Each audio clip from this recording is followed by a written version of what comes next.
all this other stuff you got to be thinking about. On the other side is, which reality is going to set, which is when you write out the plan, you're all excited, you're like, let's go.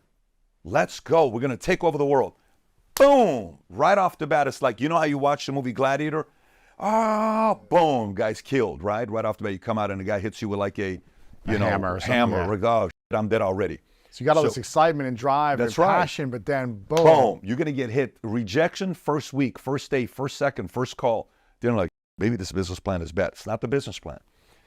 The reason why enemies are the most important element of the 12 building blocks, because something has to get you to tolerate the pain that you're going to go through. It's guaranteed. If you don't have a real reason, and it's typically the right enemy, you're not going to tolerate that pain. So one day on a flight back from Chicago, I take my notepad, yellow notepad, and I'm writing down not the typical affirmations we write, which is what? I'm the greatest. I'm a leader. You're a this and that. I don't just go. No, it's write down 20 things if you can come up with most painful, piercing things anyone's ever told you before. What a weird exercise. So I start writing it down, and I'm on this flight. I'm like, that one time that X said this, and she also said this, and at one time Miss Rose, my ceramics teacher, said this, and at one time that cousin said this, or this kid said this, or that teacher said this, or that one guy in the army said this, or that one relative said this, and then you're going, and then you read it, and you say, which one gets you emotional the most? Oh, then you rank them. This is my number one. This really doesn't do anything. I'm over it. Oh, this is the other one, 2, 4, 3. Yep, I got my 5. Boom. Imagine you start your day with that. Got it. And you read that. Fire. Oh, you kidding me? Somebody rejects you. Yeah, okay, no problem. Totally fine. Because if I feel sorry for myself, these guys are going to be right. So unless if you don't want to go through the pain of getting to the number that you want that's $1 million, don't do it. These guys will forever be able to say, I'm right, and you're wrong, you quit. You're a quitter. For the rest of your life, you have to live the fact that you quit and you prove them right.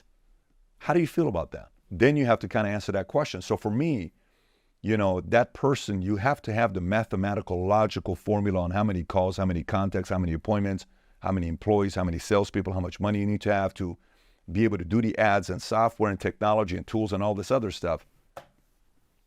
But you need to know why you're going to go through the pain. And if you don't spend time with this part, you're going to quit on this one in no time. Wow. So you need to know that. And what's the difference between an enemy and a competitor?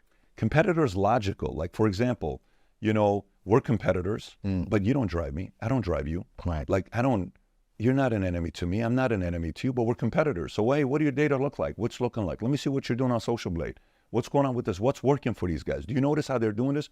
Look at their greatness Instagram account. Look at how there's competitors say it's friendship. Right. It's not but you have to study the competition. Yeah, I look at it more like collaborators, but yeah. Totally fine. But the word we use as competitors is, you look at the entire marketplace, but they don't produce anything. There's not an emotional There's trigger. nothing. You and I, every time we spend time together, and you know, some people would say we're in the same space because we're doing interviews. I've never once looked at you as a person that's going to drive me, and I'm sure you've never looked at me as a person that's going to drive you, right? I celebrate your success. Yeah, so likewise, it's a likewise, you know, relationship that we have.